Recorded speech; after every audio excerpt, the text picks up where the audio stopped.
For the summer of 2005, in an effort to promote Star Wars Episode 3 Revenge of the Sith, 7-Eleven released Darth Dew, a Slurpee not heavily advertised as being connected with Mountain Dew, despite that being the case.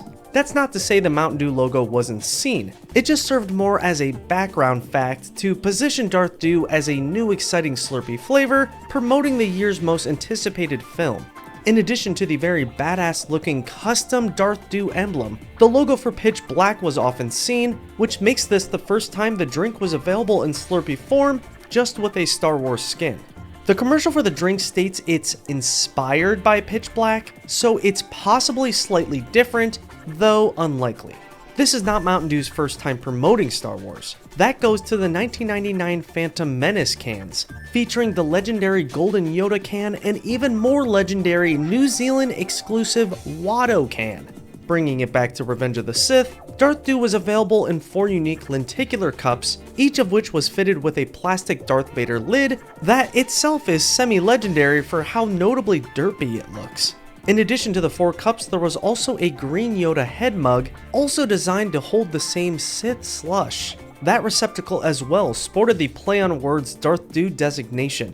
Examples like this and the previously mentioned Brooklyn Cyclone Slurpee are extra interesting because on paper they're just 2 brands collaborating, but to hardcore Dew enthusiasts, these are basically separate flavors.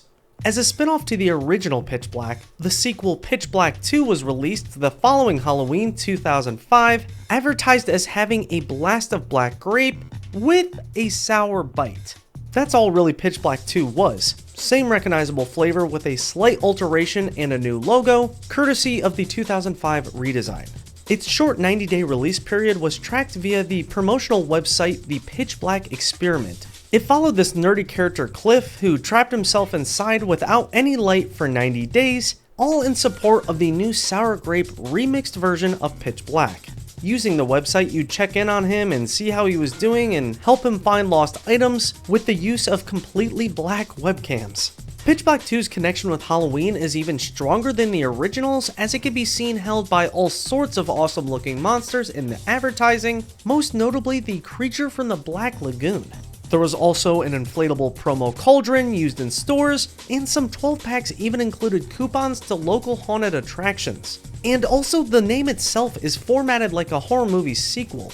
Despite its short-lived existence and overall obscurity, Pitch Black 2 was seen sponsoring Jeremy Mayfield's number 19 vehicle in the Nextel Cup Series the same year the drink released.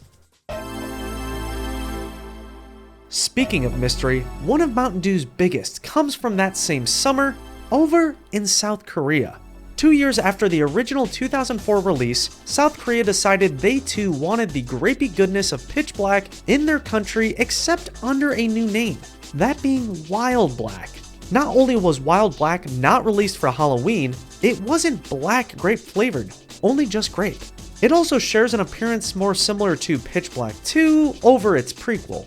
Wild Black is interesting for many reasons. Not only is the flavor possibly altered, but it was only ever released within thin 250ml cans that advertised a Be the Racer sweepstakes promotion. Upon translating the promotional text, it appears the drink was connected with the Korean Mountain Dew Extreme Summer Festival event, as well as the racing video game XL1. By some miracle, a commercial related to the festival exists online in which you can see Wild Black's involvement.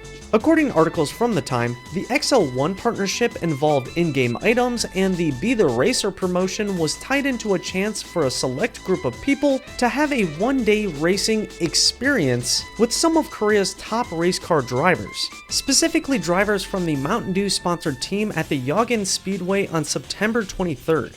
There's also mention of additional prizes given to those who snap pictures at the 3rd round of the Korea GT Championship, as well as autograph signings and a photo shoot opportunity with the Mountain Dew Racing Girls, all of which have little photo evidence to back it up.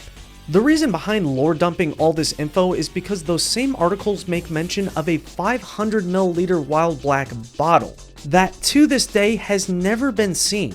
Photos from the September 23rd racing experience are non-existent, but a few exist for the Korea GT race, where physical proof of Wild Black's association can be seen. There's even some pictures showcasing the Mountain Dew girls holding the elusive beverage, but only ever in canned form. Before this, South Korea only ever had original and Code Red, both of which have easy to track down bottle proof. Every article related to the mysterious grape variant makes mention of a bottle, but not one image can be found for it, leading to the likely conclusion it was scrapped last minute. Given Mountain Dew's extreme popularity, it's very unlikely a bottle was made and still undiscovered all these years later, but it's not entirely impossible. Now officially into 2023, the first flavor made available to fans was none other than Energy Pitch Black. The previous first place poll winner now made a reality.